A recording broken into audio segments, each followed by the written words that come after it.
Jharkhand board. आज हम लोग चर्चा करेंगे मल्टीपल चॉइस क्वेश्चंस के बारे में। जितना भी क्वेश्चंस मल्टीपल बताया जा रहा है उसको अगर झारखंड बोर्ड का विद्यार्थी ध्यान से पढ़ेगा, सुनेगा तो वही प्रश्न आने वाला है। तो पहला प्रश्न है, who was Napoleon Bonaparte? Napoleon Bonaparte कौन था? तो आंसर में लिखिएगा एम्पेरर ऑफ फ्रांस। फ्रांस का वो बादशाह था, एम्पेरर था। तो पहला क्वेश्चन। दूसरा है, who ruled over France during the revolution of 1789 AD? इसका आंसर होगा लुईस 16। यानी जब फ्रांस की क्रांति हो रही थी तो उस समय शासन फ्रांस में किन का था? तो लुईस 16 का था। तीसरा क्वेश्चन है, who is said to the pioneer of French revolution? Pioneer का मतलब होता अग्रदूत। तो फ्रेंच रिवॉल्यूशन का अग्रदूत कौन था? तो इसका आंसर लिखना है Rousseau. Rousseau, ROUSSEAU, Rousseau. 4 number में है, when and where was Giuseppe Mazzini born? Giuseppe Mazzini का जन्म कहाँ और कब हुआ? इसका आंसर लिखिएगा आप लोग 807 जेनवा, 1807 जेनवा में हुआ। नेक्स्ट यानी कि 5 नंबर है आपका, when did the France revolution occur? France की क्रांति कब हुई? तो 1789 में फ्रांस की क्रांति हुई। 6 नंबर क्वेश्चन है, who was the author of the book entitled social contract? Social contract नाम का किताब किसने लिखा? इसका आंसर लिखिएगा रूसो। रूसो के द्वारा सोशल कॉन्ट्रैक्ट नामक किताब लिखा गया।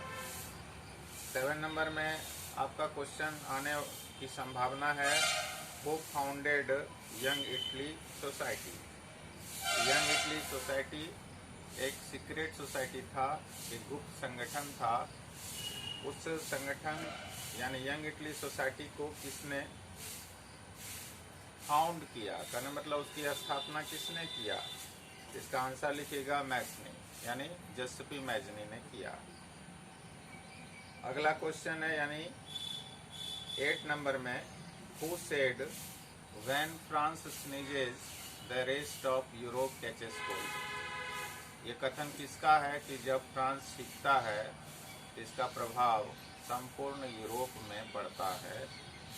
तो आपका आंसर होगा ड्यूक मैटरनिक। कभी कभी क्या होता है कि ऑप्शन में ड्यूक नहीं दिया जाता है, सिर्फ मैटरनिक शब्द आता है, तो सिर्फ मैटरनिक को आप टिक लगाएंगे। 9 नंबर क्वेश्चन है, who was author of the book the spirit of law? The spirit of law नामक किताब को किसने लिखा?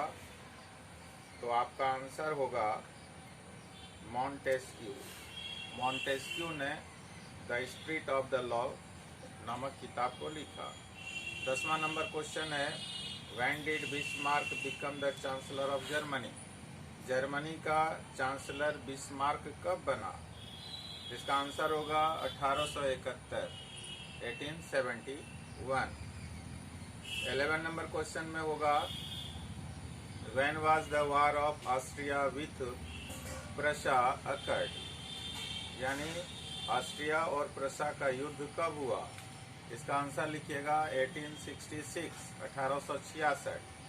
12 नंबर क्वेश्चन होगा, by which treaty was the war of Prussia with Austria ended? यानी प्रशा और ऑस्ट्रिया के बीच जो ट्रीटी हुआ, जो संधि समझौता हुआ, वो उसको क्या बोलते हैं? उस संधि को क्या बोलते हैं? कहाँ हुआ? तो ट्रीटी ऑफ वियना। वियना एक जगह है, वहाँ पर समझौता हुआ था, संधि हुआ था, उसका नाम पड़ा ट्रीटी ऑफ वियना। 13 नंबर में क्वेश्चन होगा, when was the unification of Italy completed? यानी इटली का एकीकरण पूरा कब हुआ? इसका आंसर होगा 1871, 1871। 14 नंबर क्वेश्चन होगा, who founded the bank of France? Bank of France की स्थापना किसने किया? तो आंसर लिखना है नेपोलियन बोनापार्ट। 15 नंबर क्वेश्चन होगा, Garibaldi was the resident of, यानी गैरीबाल्डी कहाँ का निवासी था? इसका आंसर लिखिएगा सार्डिनिया, सार्डिनिया का निवासी था गैरीबाल्डी। 16 नंबर क्वेश्चन है कि in which year was the Napoleon code implemented? यानी नेपोलियन कोड, इसका पहले नाम सिविल कोड था, तो नेपोलियन कोड यानी नेपोलियन ने अपने नाम से उस संहिता का नाम रखा जिसका नाम पड़ा नेपोलियन कोड। तो नेपोलियन कोड कब इम्प्लीमेंट हुआ, मतलब कब लागू हुआ? तो इसका विद्यार्थी आंसर लिखेगा 1804 यानी 1804। 17 नंबर क्वेश्चन होगा कि Marseillaise is the patriotic song of which country? किस देश का पैट्रियोटिक सॉन्ग मार्शलीज है? तो आंसर होगा फ्रांस। ये 17 क्वेश्चन जो है सो आप लोग इस टर्म में पढ़िए, फिर कल का वीडियो में अगला क्वेश्चन बताया जाएगा। धन्यवाद।